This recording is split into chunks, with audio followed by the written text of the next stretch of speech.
Good evening, ladies and gentlemen. My name is Kate Trance. Welcome on 25 years A State of Trance celebration. And please welcome my guest, Armin van Buuren. Good evening, Armin. How are you? I'm very good. I'm excited to be back in Poland. It's so good to see all my Polish fans and to be back here in the stadium. It's so good. Like last year we were here, it was a massive celebration. And I've been coming to Poland for many years, as you know. And I really love Poland. I love the fans here and the passion for trance. And we really bring something special to Poland, you know, something different than we did in Rotterdam already. And it feels like, you know, I hope we can do it every year here in Poland because I think the Polish people deserve it, you know. Behind us, a few editions, A State of Trance in Poland. Do you have any special memories about those past editions? Oh, yeah. Well, I remember the Armin Only shows here in Poland. They're very, very dear memories because I remember like being here with an Intense show, the Embrace show, and of course State of Trance here, the many parties we did like Sunrise Festival, Gdansk, everywhere in Poland. I've been here so many times, and but you can look it up in a lot of my interviews, and then you know that I'm not saying that Poland is one of my favorite countries just because I'm now in Poland. You know, I'm saying it because I really feel that there's a huge connection, that there's you know, the Polish fans are so passionate about trance, and it's more than like other countries. Like I think Eastern Europe in general, like also Romania, Hungary, Bulgaria, like all those countries are just so passionate about this music, you know, more than other styles. And yeah, it brings, you know, makes me emotional sometimes because it's what I feel as well. Maybe maybe my ancestors were from here or something. I don't know, but it's it's very cool. Tonight you are going to play solo set, and also you are going to play with John Summit face to face. Is there anything that surprised you during preparation to your set with John Summit? He's such a nice guy. I mean, he's really like especially in America, but also in Europe, he's a superstar right now. He's really rising, and he's the next big thing. And the fact that he said yes to doing this in Poland with me means a lot because you know we have something very special to celebrate. And I just think it's just, you know, it's absolutely amazing. The fact that this is happening and when we made it work in such an iconic location. I mean, but I have to be honest with you, I'm a little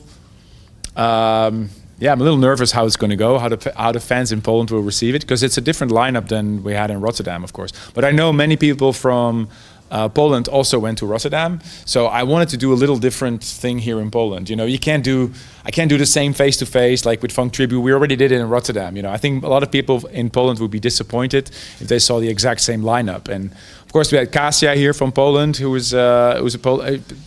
makes people in Poland very proud. I think it's amazing. I hope that the Polish fans will appreciate the fact that we really do our best. During your set, we expect a special guest surprise. It's Sasha.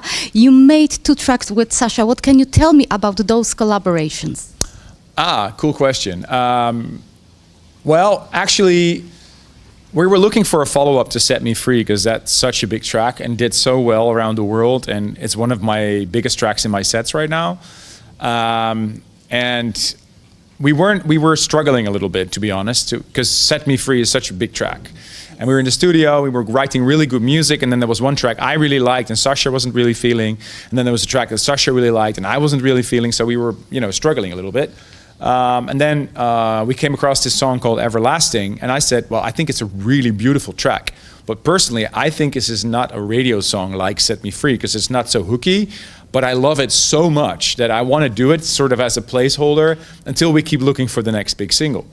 So we did it live. I played it for the first time at EDC in Las Vegas, and the crowd response was so amazing that I was a bit like, wow, I was overwhelmed. And on the internet, the track is really going viral right now, and I wasn't expecting it. So we are making it a single, which wasn't the plan initially. But I'm a little surprised, to be honest, because the lyric is a little bit more sophisticated than Set Me Free, maybe. But yeah, we're releasing it soon. So I can reveal already to the fans. How A State of Trance did change your life? Well, A State of Trance is the center of everything I do, I guess. You know, everything whether it's new music from myself or somebody I admire, or on my label, or maybe not on my label. Just I tell people about my shows. I tell people about my music. It's a way to connect to the fans. And I have to be honest with you that when I started the show, there was no plan behind it. There was no. I wouldn't think that 25 years later I would be sitting here talking to you about 25 years of my radio show.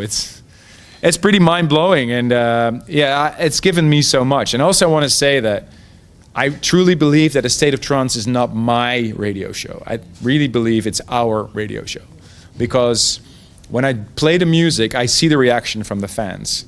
I see your reaction, see the reaction from your fans, and I listen to that, you know. And I think that has always been the foundation. So it's very important that you understand this correctly. That I'm so passionate about the music, but I know I'm not perfect. So when I go into the radio studio, I play 20 tracks or 30 tracks that I think are good, but then the people talk back to me. And that feedback has been essential for the growth of the radio show. So that's why I say that I think the fans are the community is part of the radio show. I go on Discord every week. I don't know if you are there. No, not You're not on Discord. Well, you should be in the Discord one week. We have discord.gg/Armin van Buuren. And I go there every week to chat with the fans and ask them about, you know, if they like the tracks, if they like the guests that we invite. And they talk back and they give really good constructive criticism. Like, oh, you know, we were expecting more. Or, you know, this track was so great, you should invite her to A State of Trance. Or can we have more t-shirts in the merchandise? Or can we have more hoodies? You know, we listen to the fans. And I think that essentially is what makes A State of Trance. It's a small community. It's still a niche. Mm-hmm. But I love where it is right now. It doesn't have to be much bigger, you know. I'm not looking for like 7 times stadium sold out. You know, I want to be this small community. I want to be close to my fans, and they're super important to me. Because at the end of the day, I wouldn't be sitting here if it wasn't for my fans. A State of Trance evolved through all those years. How do you see the future of A State of Trance? Well, I think a few years ago, I thought about quitting in 2011. There was no secret, but as long as the music keeps evolving, mm-hmm. as long as I see new talents coming in, like, you know, tonight we have Kasia, we have Super Strings, you have people like, I don't know, Daxon, and all these new talents, Lawton, Ben Gold. We have new sounds. It's that if the trance music sound is still fresh and it still excites me, I will keep going. So right now I'm turning 50, which is kind of scary. So I don't know if there will be another 25 years, but at the moment it looks like I just want to continue. And I want to say to you and to all your fans and everybody watching right now that I'm so eternally grateful to everybody for everything I received. That's the only word that springs to mind. The older I get, the more I realize how lucky I am to be sitting here talking to you, being here in this stadium, seeing all those fans who dress up in Armin shirts, and it still feels quite surreal, you know what I mean? It's really a big honor to be sitting here and to have so many great fans. And I would be nothing without them. So I would be a lawyer somewhere maybe. And I know I would still be okay, but it's just a dream. It's my dream life, you know? I get to travel the world, and the older I get, the more I realize how special it is what I'm doing. And you know, I'm a very lucky guy, very privileged guy. Armin, thank you so much for the interview. Congratulations one more time for you and whole the team, A State of Trance. Thank you so much. Thank you. So much. Thank you.